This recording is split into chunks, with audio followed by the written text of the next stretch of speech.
के लिए अलवर से बड़ी खुशखबरी आ रही है।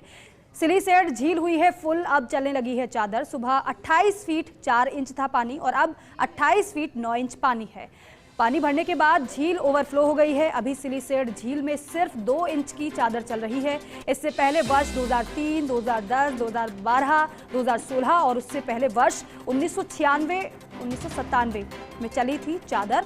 सिंचाई विभाग के एक्सीएन संजय खत्री ने बताया कि सुरक्षा की दृष्टि से पाल पर पुलिस और एनडीआरएफ के जवान तैनात किए गए हैं और इससे अच्छी बात कहा जाएगा। एसोसिएट एडिटर निर्मल तिवारी हमारे साथ जुड़ रहे हैं। निर्मल जी, बारिश तो इस बार काफी बढ़िया हुई है, लेकिन जिस तरीके से सिलीसेट झील की बात करें फुल हो गई है, अब चादर चलने लगी है।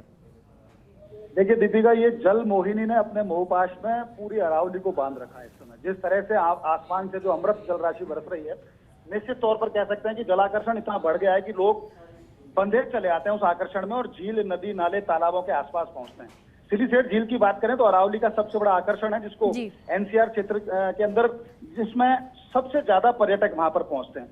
2016 की मुझे याद है कि वर्ष 2016 में पिछली बार जब यहाँ पर चादर चली थी, उसके बाद का जो पिछले 8 वर्ष का जो दौर था उसमें पानी की कमी भी हुई और बड़ी समस्याओं का सामना करना पड़ा था और वहां पर जिस तरह से वाटर स्पोर्ट्स वगैरह कराए जाते थे वो भी प्रभावित होते थे। लेकिन इस बार जिस तरह से अमृत वर्षा हुई, निश्चित तौर पर 28 फीट 9 इंच से ज्यादा इस समय पानी सिलीसेट के अंदर देखा गया है। आज ऊपरा चली 2 इंच की चादर फिलहाल वहां पर चल रही है।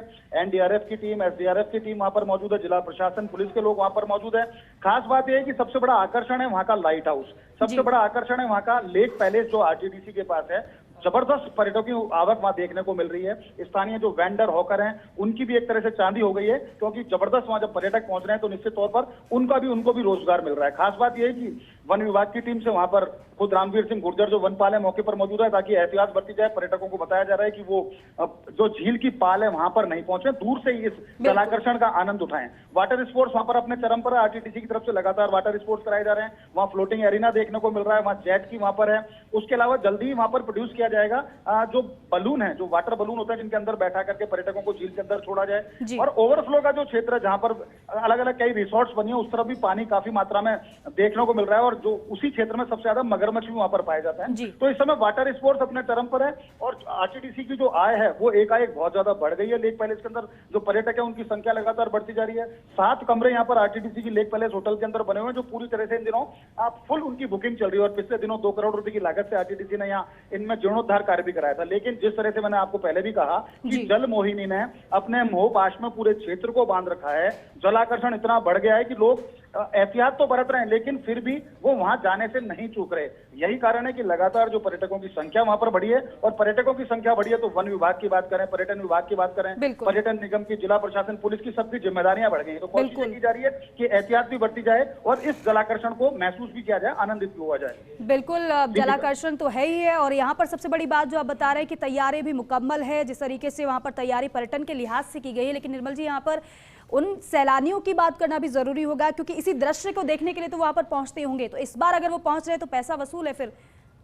निश्चित तौर पर पैसा वसूल है। और देखिए पर्यटन निगम भी इस बात की बहुत दिनों से इस मंशा उसकी भी यही थी कि यहाँ पर अच्छा पानी आ जाएगा, झील में अच्छा पानी रहेगा, वर्ष भर अच्छा पानी रहेगा तो वर्ष भर यहाँ पर्यटकों की संख्या है वो भी लगातार बनी रहेगी। और वैसे भी देखिए इस समय तो राजस्थान इस स्थिति में आ गया कि यहाँ ऑफ सीजन कुछ नहीं होता, अब ऑल सीजन टूरिज्म सीजन है। यानी हर सीजन में हमारा मानसून भी लोग हमारे राजस्थान के मानसून को भी महसूस करने आने लगे हैं, राजस्थान की गर्मी को महसूस करने आने लगे हैं, राजस्थान की सर्दी को महसूस करने आने लगे हैं। यही कारण है कि 2022 की बात करें तो 10 करोड़ 87 लाख से ज्यादा पर्यटक थे। 2023 की बात करें तो 18 करोड़ 6 लाख पर्यटक थे और 2024 जो भी चल रहा है, जुलाई अभी बीता है, उस 7 महीने की बात करें इस वर्ष के तो 9.5 करोड़ से ज्यादा पर्यटक राजस्थान के अंदर आ चुके हैं। और जिस तरह से इस बार मानसून पर्यटन अपने चरम पर रहा, जिस तरह से जबरदस्त अमृत वर्षा हुई, निश्चित तौर पर कह सकते हैं कि मुख्यमंत्री भजनलाल का जो पग फेरा है उसका परिदृश्य बदल दिया है। राजस्थान की जनता जो आस कर रही थी बरसों से कि यहाँ हमारे जितने भी जो जल संरक्षण ढांचे उनमें पानी आए, वो पानी भी आया है। जल को हमने सींचना सहेजना सीखने की कोशिश शुरू की है। यही कारण है कि राजस्थान में मौसम बदलने लगा है। यहाँ हमने जिस तरह से कोरोना के बाद पर्यावरण को साधने की कोशिश की है, वृक्षारोपण कार्यक्रम चलाया है, किस तरह से पहाड़ों में अवैध खनन जो है उसको रोकने की कोशिश की, उसका नतीजा निकला, उसका सुखद नतीजा निकला कि लगातार पानी की आवक बढ़ी है, अच्छी बरसात इस बार हुई। उम्मीद की जानी चाहिए कि अमृत वर्षा का दौर अभी करीब 1 महीने और चलेगा। एहतियात जरूर बरतनी है, लेकिन इस जलाकर्षण का, इस जलराशि का दिल खोलकर स्वागत भी करना होगा, क्योंकि कंठों की प्यास भी बुझाएगी, पर्यटन भी बढ़ाएगी, पर्यटन बढ़ेगा तो रोजगार भी बढ़ेगा, और रोजगार बढ़ेगा तो निश्चित तौर पर हमारी अर्थव्यवस्था सुदृढ़ होगी और प्रदेश विकास के मार्ग पर बहुत तेजी से चलेगा। बिल्कुल ठीक है निर्मल जी, बहुत शुक्रिया पूरी बातचीत के लिए।